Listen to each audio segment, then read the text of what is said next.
안녕하세요 여러분. 오늘의 흥미로운 영상 내용은 가장 싫어하는 해고 방법이 그 어느 때보다 더 인기가 많습니다. PIP 시대입니다. 그리고 러시아 루블 폭락과 전쟁 경제의 새로운 균열에 관한 것입니다. 우선 좋아요 버튼을 누르고 채널 구독 및 알림 설정도 잊지 마세요. 여러분의 관심과 지지가 저희에게 큰 힘이 됩니다. 첫 소식은 월스트리트 저널에 실린 성과 개선 계획 PIP에 대한 이야기를 함께 나눠볼까 합니다. 최근 많은 회사들이 직원을 관리하고 해고하기 위해 사용하는 이 시스템이 왜 주목받고 있는지, 그리고 직원과 관리자 모두가 PIP를 두려워하는 이유를 살펴보겠습니다. PIP 성과 개선 계획은 직원의 성과 문제를 해결하기 위해 도입된 일종의 관리 시스템입니다. 보통 30에서 90일 동안 직원이 달성하기 어려운 목표를 제시하며 성과를 개선하지 못하면 해고로 이어질 가능성이 높습니다. 이 계획의 목적은 직원에게 기회를 주는 것처럼 보이게 하면서 사실상 해고의 정당성을 확보하기 위한 경우가 많다고 전문가들은 말합니다. 장점 성과 개선의 기회를 제공. 단점 대부분 해고를 위한 단계로 사용. PIP가 최근 더 자주 사용되는 이유는 다음과 같습니다. 경영진의 압박. 기업들이 예산 절감과 효율성을 이유로 직원을 정리하는 경우가 많습니다. 특히 AI와 자동화 기술의 발전으로 직원들에게 더 높은 성과를 요구하는 추세입니다.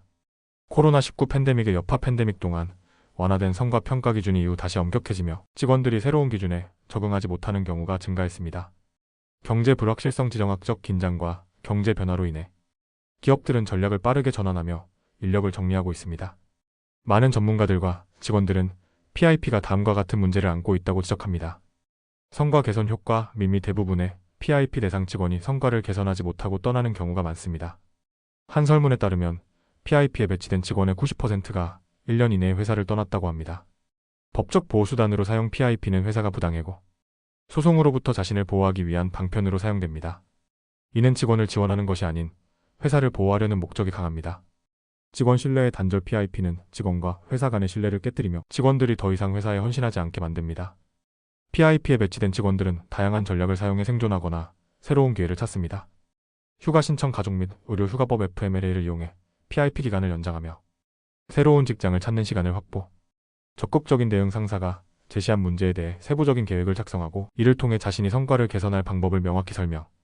선제적 구직 활동. PIP를 경고로 받아들여 새로운 직장을 미리 찾기 시작하는 경우가 많습니다. PIP의 문제점을 해결하기 위해 몇몇 회사들은 다른 접근 방식을 선택합니다. 일상적인 대화. 직원과 관리자 간의 정기적인 피드백을 통해 문제를 조기 해결. 분리계약 제한. PIP 대신 퇴직금과 건강보험을 제공하며 직원과 회사 모두에게 더 나은 해결책을 제공합니다. PIP는 직원 관리와 해고의 도구로서 여전히 많은 논란의 대상입니다. 직원들은 이를 두려워하고 관리자들조차 이 시스템이 공정하지 않다고 느끼는 경우가 많습니다. 하지만 이러한 문제를 해결하기 위해 회사와 직원 모두가 더 나은 방법을 찾는 노력이 필요합니다. 다음 소식은 월스트리트 저널의 최신 기사에서 다룬 러시아 경제의 위기를 살펴보겠습니다. 루블 폭락과 전쟁 경제의 균열이라는 주제로 러시아의 현재 경제 상황과 그 배경, 앞으로의 전망까지 이야기 쉽게 설명드리겠습니다. 러시아 경제는 우크라이나 침공 이후 2년 넘게 제재와 전쟁에도 놀라운 회복력을 보였습니다. 하지만 최근 들어 루블 가치가 폭락하고 인플레이션이 급등하면서 상황이 급변하고 있습니다. 루블의 폭락. 러시아 통화 루블은 달러당 약 108루블까지 떨어지며 32개월 만에 최저치를 기록했습니다. 이는 러시아 중앙은행이 외환시장에 개입하고 외화 매수를 중단하면서 가까스로 멈췄습니다. 푸틴 대통령의 발언. 푸틴 대통령은 경제가 통제하에 있다며 국민들에게 당황할 이유가 없다고 강조했지만 내부적으로는 긴장감이 감돌고 있습니다. 러시아 경제 위기의 주요 원인 중 하나는 바이든 행정부가 러시아 GHPROMBANK에 대한 제재를 강화한 것입니다. GHPROMBANK란 러시아 정부가 군인 급여 지급 및 주요 무역 거래를 처리하기 위해 사용하는 마지막 주요 은행입니다. 이 은행은 과거 유럽 국가들이 러시아 에너지 대금을 지불하기 위해 제재에서 제외됐었지만 이번 제재로 큰 타격을 입게 되었습니다. 결과 러시아의 수출 경로와 외화 유입이 제한되며 경제 전반에 영향을 미쳤습니다. 일부 국가들은 러시아와의 거래 방식을 새롭게 모색 중입니다. 예를 들어 터키와 헝가리는 여전히 GHPROMBANK를 통해 가스 대금을 지급할 방법을 찾고 있습니다. 러시아 경제는 외부 제재 외에도 내부적으로 몇 가지 큰 문제를 겪고 있습니다. 인플레이션 급등. 현재 러시아의 인플레이션은 중앙은행 목표의 2배 이상으로 치솟았습니다. 소비자 물가는 이미 9% 이상 상승했으며 일부 생필품의 가격은 작년에 비해 28% 증가했습니다. 금리 인상. 중앙은행은 이자율을 21%까지 올렸고 다음 달에는 23%로 추가 인상할 가능성이 큽니다. 하지만 이는 경제를 더욱 위축시킬 위험이 있습니다. 노동력 부족. 전쟁으로 인해 많은 노동 연령의 남성이 전선으로 보내지면서 노동력 부족 문제가 심각해졌습니다.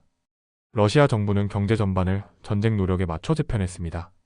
군사비 증가. 올해 군사비는 소련 붕괴 이후 최고치를 기록했으며 내년에는 1200억 달러 이상을 사용할 것으로 예상됩니다. 이는 러시아 전체 예산의 30% 이상을 차지합니다. 비군사 분야의 희생 의료, 교육 등 비군사적 분야의 예산이 삭감되며 경제적 불평등이 심화될 가능성이 높습니다. 러시아 국민들은 루블의 폭락과 경제 위기에 대해 큰 불안감을 보이고 있습니다. 달러 환율 주시 루블이 달러당 100루블을 넘어선 것은 국민들에게 심리적으로 중요한 한계였으며 이는 경제 건강에 대한 불안감을 심화시켰습니다. 소셜미디어 반응. 텔레그램과 같은 소셜미디어에서는 모든 것이 괜찮을 거라 말해달라는 국민들의 요청이 이어지고 있습니다. 전문가들은 러시아 경제가 현재 전환점에 있다고 보고 있습니다. 옥스포드 이코노믹스 전망. 러시아 중앙은행이 자본 통제를 강화하고 금리를 인상하면 루블의 가치는 안정될 수 있습니다. 하지만 이러한 긴축 정책은 결국 경제를 침체로 몰아갈 가능성이 큽니다. 전쟁 장기화의 위험. 전쟁이 길어질수록 경제적 부담은 커질 것입니다.